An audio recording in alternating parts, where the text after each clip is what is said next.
All right.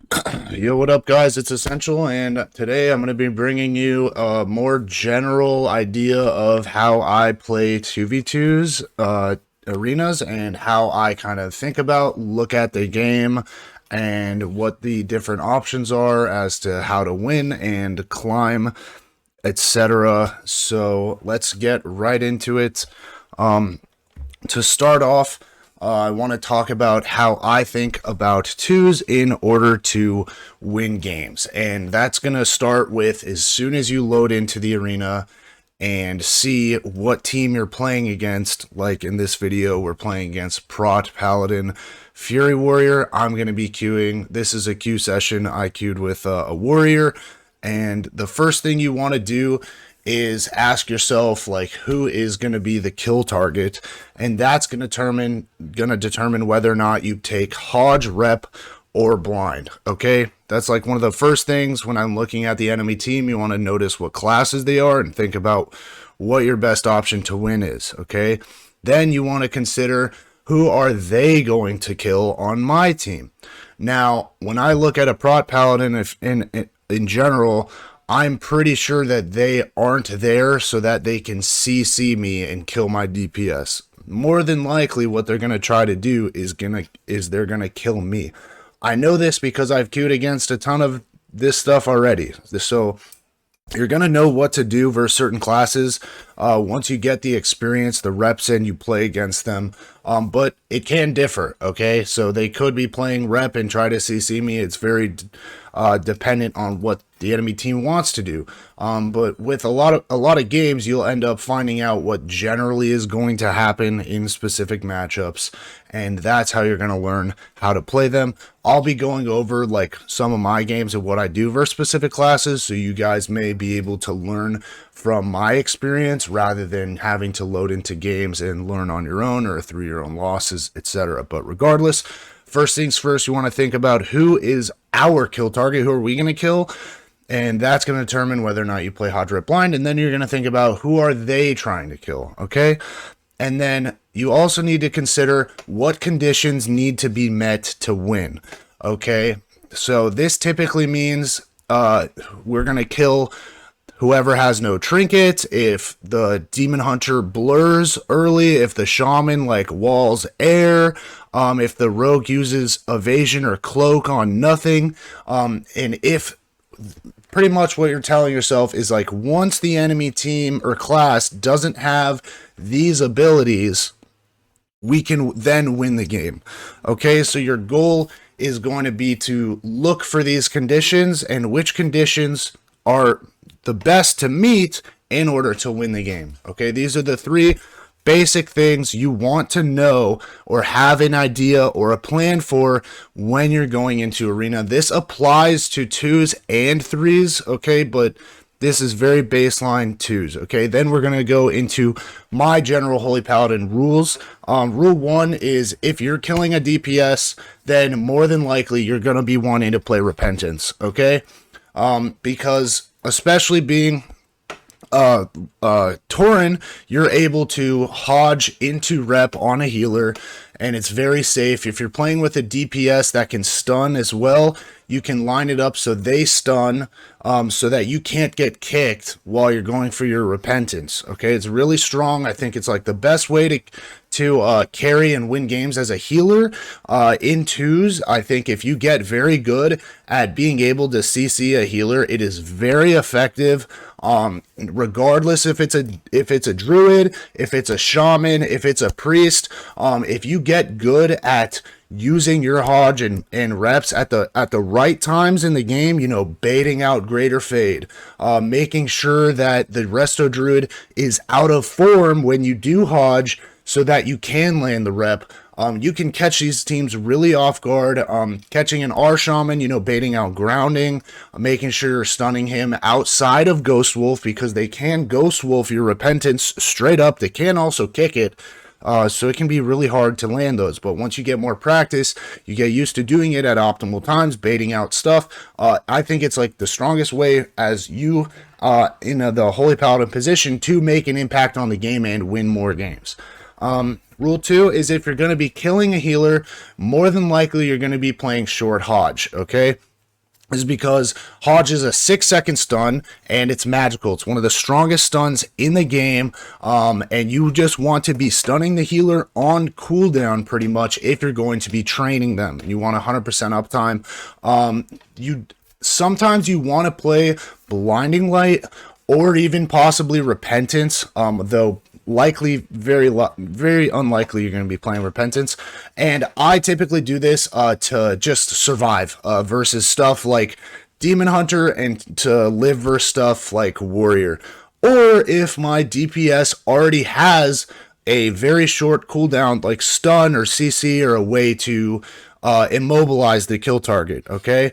So if I'm playing with a rogue, I'm probably not going to be playing short Hodge if we're running at the healer.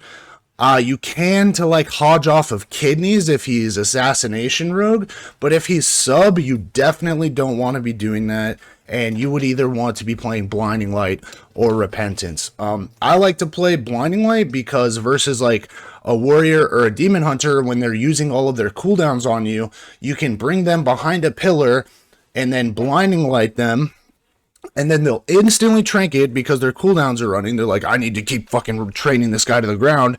And then you can use your other Hodge and make them sit 6 seconds of CC during their cooldowns. And that is allowing you to not have to press any buttons, get more distance, maybe just not trade anything, because then maybe your DPS will CC them even more after that. And if you can CC or avoid the enemy's entirety of their cooldowns, it is a big W for you guys in terms of trading cooldowns, okay? So rule 3 is you want to play small sack every game unless you're playing versus a one-shot team, okay? Short burst window classes or a paper partner. Okay, so one-shot, obviously here we're talking about destro lock, potentially one-shot rogues, mages, and then short burst window classes. Yep, mage, exactly. Destro lock. And I mentioned here like a paper partner. Okay, so when I'm playing against or playing with a rogue on my team, I am probably playing big sack because they're just paper class, bro. Honestly, when they don't have evasion or cloak or vanish, they're just fucking dead. So if a ret has full uptime on my rogue who has no cloak, I'm going to need big sack or my friend is going to die, okay? So I would play big sack if I'm playing with a rogue for the most part. If I have like a tankier class on my team, like a warrior or a DH or something, then I would probably play small sack all the time unless I'm playing into rogue mage, rogues, or destro locks, etc. You guys can feel this out for yourself, but the bonus healing you get from like Darkest Before Dawn or Light's Grace in trading out that big sack talent is very useful, especially in twos where a lot of the time it's going to come down to who, and especially melee versus melee, it's going to come down to who does more damage overall and who does more healing. You want to be able to keep up with these enemy DPS, okay? Rule 4 is obviously you want to line up wings, bop, and sack with the enemy offensives. Figure this out. Go get Omnibar, go get the Mez Weak Aura Pack, etc. And then I have 2 extra rules here that are probably the most important rules, and that's if you're playing against BM Hunter Priest, you just want to go next and save your mental. You're losing and it's not your fucking fault. Don't get upset. Don't get tilted. Okay. And then rule 6 is if rule 5 is applied, just complain about it once, just for good measure about the game being shit, and then accept the next queue. Okay. Those are the 6 Paladin rules I have generally, that you want to follow. They're very important. Okay. And then, we're going to go into what to do before the arena gates open. So obviously you want to start with beaconing yourself and your partner in twos. I'm starting to do that in this game here. Make sure you have the correct aura on as well. And I'll pretty much run Consecration Aura if I'm playing with a caster, or if I need to Consecration Aura into Fleshcraft so that I can get the full duration of my Fleshcraft off. This is situational. But if you don't need to do those 2 things, then I would just play Devotion Aura straight up. Try to get an Aura Mastery up, which is a 20% damage reduction for you and your partner. Just at any time when the DPS are using cooldowns is awesome. Try to use it in the opener if you have a free global. And then next up, we're going to be talking about the check talents and gear for the matchup. Make sure that your scripts, UI, and Lego is correct. Okay, this is so vitally important. I swear at the start of a season, I lose half my freaking games because I'm out doing world quests as Prot or Ret. I join an arena and then I forget to switch my weapon, okay? Or I'm playing like Aegis into like, I don't know, Feral Druid, and it's just like I'm losing games because I didn't check my talents, I didn't check my gear. Some games I'll forget to like hit my script macro to make the nameplate shorter. If your Gladius doesn't load, you want to slash reload so that you can see that. So you want to get everything situated so you're ready for the arena once the gates open. Okay. Then most importantly is probably D and E here. Which is you want to talk to your partner about what the plan is while the gates are still up. Okay, talk about who do you guys want to kill? You know, what do you want to do here? Your DPS says I want to kill the healer, then that means you're going to be playing blind or short hodge. Okay, if they want to kill the DPS, you're going to be playing repentance for the most part. Okay. And then potentially if they say like, oh, the kill target is whoever trinkets, then you'll have to make a decision as to whether or not what talent you want to play with rep hodge blind. Then also the next one is E, talking about your defensive rotation, especially if it's scripted. Okay, so I have two examples here, like versus sub rogues, I will always tell my teammate, or you should always tell your teammate, to stack on you, okay, and then you save them during smoke bomb because you have trinket, bop, bubble, sack. You have so many ways to save your teammate, and you can still be pretty safe. So that way you don't lose in the opener, okay? For sub rogues, you want your teammate to save their trinket in case the sub rogue is one-shot spec, and what he's gonna do is get your warrior's trinket and then duel him, pop every button, resonator, can flag, and he's just gonna die straight out. And they can't do anything, so that's pretty scripted what I want to do every single time versus sub rogue, because you don't know whether or not they're the one-shot spec, so you have to prepare for it, otherwise you're just gonna die. Also, try to make sure you have an immunity for assassination rogues as well. There's a lot of assassination rogue one-shots out right now, and what they do is vanish, and once they vanish, you are going to lose your entire health bar in the matter of a second, okay? So, if you're playing versus an assassination rogue, be ready to bop or sack your teammate the second you see Vendetta vanish, or be ready to press bubble on yourself, okay? It's going to be really hard. You're going to have to rotate through like trinket sack potentially and bops and bubbles, but that stuff can be pretty scripted. And then as well versus rogue mage, the same thing kind of implies is I'll tell my teammate that I'm going to save them first for the most part, so that my DPS can save their trinket during the duel later.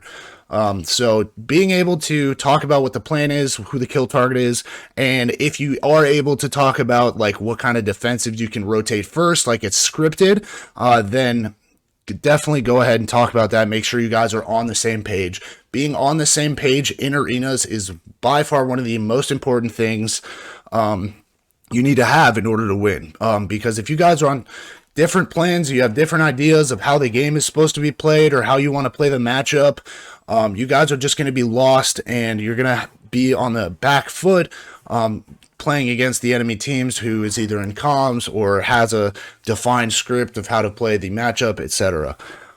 Next up, we're going to go into how to play openers. Okay, well, as soon as the gates come open, what are you doing? First of all, what I like to do every game is I generate 2 to 3 holy power. That is Holy Shock and Bestow Faith and potentially casting a Flash of Light on myself. Okay, if you have the time to do this, you're not playing against stealth classes, you know, this is just the best thing to do, because if you go and run at the pillar, and then let's say you're playing against like, I don't know, a mage, right? And you get polymorphed off the rip, or I don't know, let's say they just open really quickly, and you and your partner are just getting womboed, and you don't have 3 holy power to keep up your teammates like right when you need it off the gates, you're just going to fall over and you're going to be so far behind. So the second the gates open, make sure you have 2 to 3 holy power so that you can top your team with a Vanquisher's Hammer into Word of Glory Light of Dawn, okay? Now, there's 2 situations where I will not prioritize generating this holy power, and that is if I need to rush to the enemy pillar to close the distance on them in the arena, okay? I realized this when I was playing Windwalker DK at like 2600 CR. A lot of the times my Windwalker would run immediately to the enemy's pillar on like Tolvaron, let's say, and we're playing against Mage Lock, and place his port down. And that's because if he puts his port down on the close pillar near our gate, and then we go play on their pillar, he's never going to have the opportunity to like run back and port to our pillar. It's too far away. So I want to, in some situations, you want to play on top of the enemy's pillar and play the pillar that's closest to them. So if this really is map dependent, to be honest, but stuff like Tolvaron, potentially Blade's Edge Arena with the 4 pillars, maybe the new Maldraxxus one, potentially the Bastion arena as well. Okay, so this is what you're going to want to do versus like locks a lot of the time, or maybe even not double DPS. Versus double DPS, you almost always want to generate your holy power first. And so that is one situation you'll have to play around with.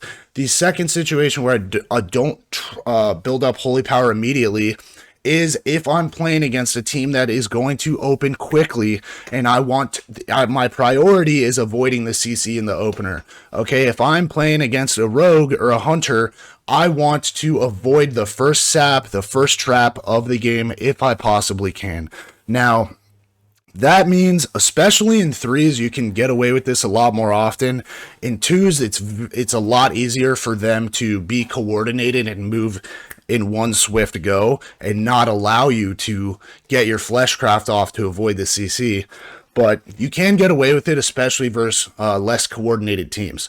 Okay, so if I'm playing against a rogue and I'm playing with my warrior or a DK, let's say, I want to go out and Aura Mastery into Fleshcraft with Consecration Aura so they can't kick it, okay? Then I'm going to have 3 seconds in order to get combat. I'm going to sprint, press W key at the enemy healer for 2 to 3 seconds in hopes that I get combat so that I can't get sapped, okay? And then later I will worry about generating 2 to 3 holy power. The timing is very tough. You have to have an idea of how fast the rogue is crossing the map towards you while in stealth once the arena starts, okay? So you typically want to get your fleshcraft off before the midway point of the arena, because you have to picture the rogue is in stealth and sprinted towards you. It takes him about a second, maybe a second and a half. If he like mount jumps into sprint, like it can be pretty damn quick. So you want to definitely make sure you get your fleshcraft off before the midway point of the arena. Okay, and then also just try to free cast a fleshcraft to avoid hunter trap as well. And then once you generate your 2 to 3 holy power, you've gotten yourself to the pillar. Then that's the next step. Get to a pillar. Or go to the enemy to CC. It depends on whether or not you want to play out in the open or play more defensively. Okay, this is going to be up to you. It's definitely just situational what you want to do, but typically always get to a pillar for CC. To avoid CC rather, and then you can decide from there whether or not you need to start the CC chain, so you need to run at the healer first, or if your DPS will start the CC chain and then you can leave the pillar safely. So like if my warrior is going to open up with fear, then I'll just keep sitting at a pillar until he opens up with fear, and then I'll run out and continue the chain. So once you got that down in the opener, you've avoided some CC, whatever, you have a couple of different options as to how you're going to be playing the mid game, and you're going to be using multiple of these options throughout a game. These are just some general ideas for you guys to think about during your games, maybe things that you could improve on, or look to do more, or maybe you're doing too much of, etc. Just things to like keep in mind. These are like different options that I utilize throughout my games in conjunction with each other to win. It is super situational as to which one is going to be used at the time, okay? But the different options are like A, hugging a pillar to PvE heal and avoid CC. Very good versus, you know, affliction locks, stuff like that. DPS that are going to just single target or PvE pump your team. 2 is kiting a DPS if you're trained. This means running around a pillar, but also somewhat in line of your DPS. That's a thin line you have to walk through or walk on, is being in line of sight of your own DPS so that they can peel for you potentially. C is getting CC off, whether it's on the enemy healer or on the enemy DPS to prevent peeling. As well as keeping distance from the enemy to avoid being CC'd or swapped to, but maybe not at a pillar, okay? So this means like outranging stuff like Fear, like Polymorph, like Cyclone especially has a shorter range on it compared to many of the other spammable CC classes and DRs. You know, staying out of range of DK Grip as well. Staying out of range of Warrior Charge. That one's a tricky one to manage, but you'll learn these ranges and how to stay out of their range with just a ton of games, okay? Next is you just follow your teammate for freedoms, prepare to save them. Let's say they're out of cooldowns. You know that you're next up to save them on the next go. So you'll pretty much just be chasing your teammate around. It's not very fun, especially if they line of sight you consistently and aren't really aware of your positioning. But you'll just be trying to keep up with them, make sure that they have freedoms and bops to keep up time on the DPS. And the last one I have here is to stack to avoid CC. So this is one situation I can think of is when Shaman has his Rock Boy down and he's going, you know, you are in a position to get hexed, okay? So you are not near a pillar. The enemy Shaman has free reign to get a hex on you, and you want to just stand on the earthquake so that when you do get hexed, it will break it immediately. The same thing goes for, I don't know, maybe a mage team. If he has like Ring of Fire down, you could stand in the Ring of Fire to avoid a poly coming in. You know, this is situational. It kind of just depends. Maybe you're playing against like DK Shaman, same thing. You know you're going to have to trinket or lose the game if you get hexed. Definitely versus double DPS as well. This can be very viable. So those are just like the general ideas of how I play 2v2, what the different options are, and now I'm going to go into my gameplay and just kind of talk about how I used these mid-game options and why, in what situations, as well as go into what you want to do versus specific classes as well. Maybe I'll add this in the notes here, but otherwise, if you guys were just looking for, you know, short rules, general guidelines, check this out. I'll have it in the description below.